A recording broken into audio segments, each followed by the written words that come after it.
Le sacrement du pardon, un sacrement qui te met dans les bras du Père qui veut te donner cette accolade de la miséricorde. 40e jour de carême, fin du carême, parce que demain sera un jour hors du temps.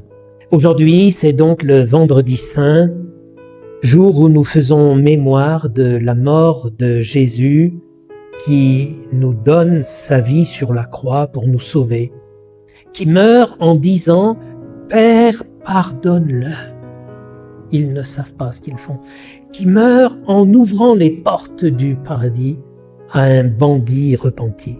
Il n'y avait donc pas de meilleur jour dans cette série sur les sacrements pour parler du sacrement du pardon.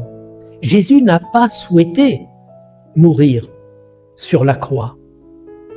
Ce sont les hommes qui ont choisi de le faire mourir ainsi, et de manière si injuste, alors qu'il n'avait fait que du bien.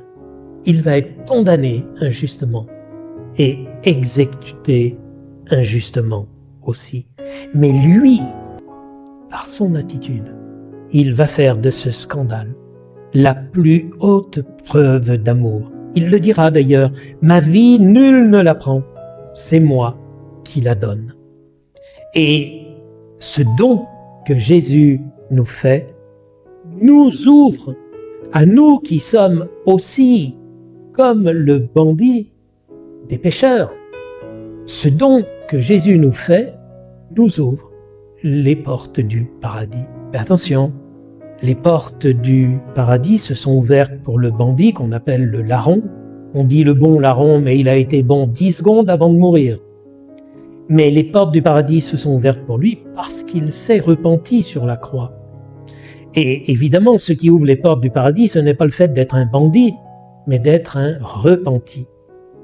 Et ce qui va nous aider à entrer dans le repentir, c'est justement le sacrement du pardon.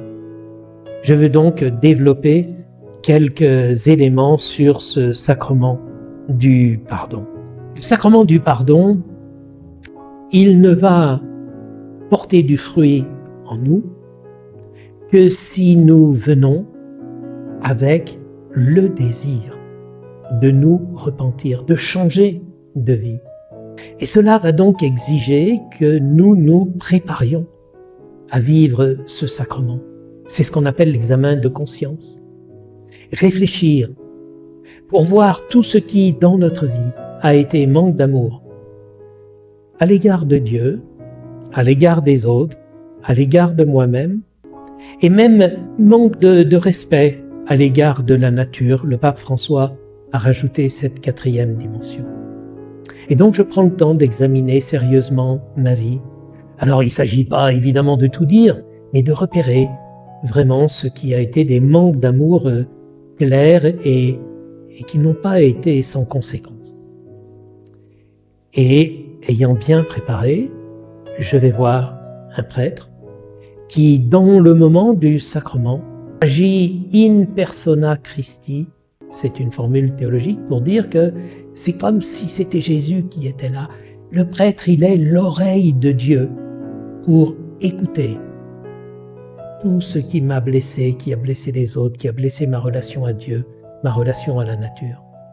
Et ensuite, le prêtre, il est la bouche de Dieu qui dira « Je te pardonne ». Et c'est pas moi, Roger, qui pardonne, c'est Dieu qui pardonne. Et dans ce moment-là, je ne fais plus qu'un avec lui pour te dire en son nom « Je te pardonne ».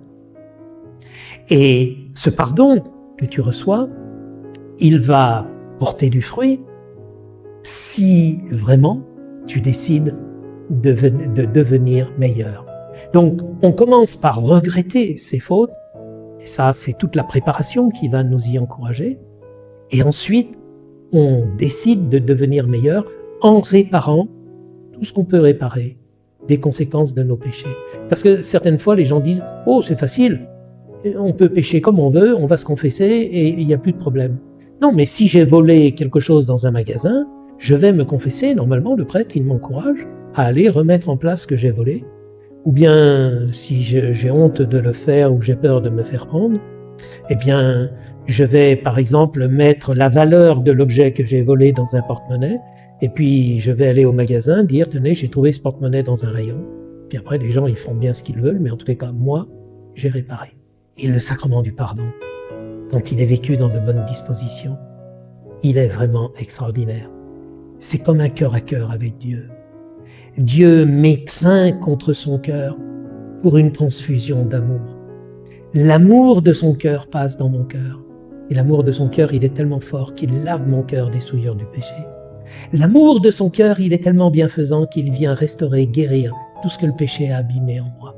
Et l'amour de son cœur, il est tellement grand qu'il vient habiter mon cœur pour que je puisse aimer les autres. De l'amour même dont Dieu m'aime. Voilà, tous les fruits du sacrement du pardon. Alors en ce jour, nous nous rappelons que Jésus a pris sur lui nos péchés. Nous pouvons prendre sur nous nos péchés et décider de les confesser. Bon 40e jour de carême, et je te souhaite de pouvoir vivre la joie du pardon sacramentel.